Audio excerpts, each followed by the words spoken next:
کیا درود پاک یا اللہ کا کوئی خاص نام پڑھنے کے لیے اجازت ضروری ہے؟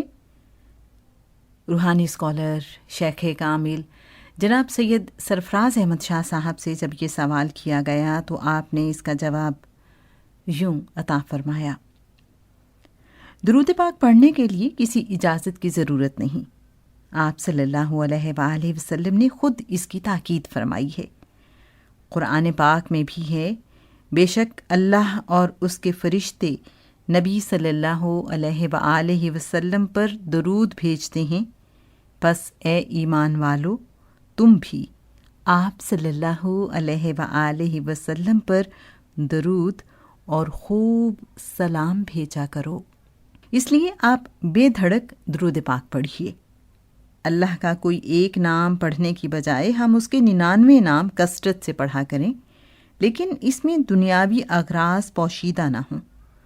ہم رب کے ساتھ کمرشل ڈیل نہ کریں کہ میں تیرے اسماء کا ورد کروں تو میرا فلاں کام ہو جائے، اور جب وہ کام ہو جائے تو پڑھنا بند کر دیں۔ یہ پسندیدہ فعل نہیں ہے۔ رب تعالیٰ کو اس لیے یاد کریں اور پکاریں کہ وہ پکارے جانے کے لائق ہے۔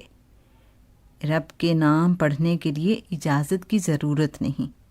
وہ آقا ہے اور ہم اس کے غلام۔ آقا کو یاد کرنے اور پکارنے کے لیے کسی اجازت کی ضرورت نہیں۔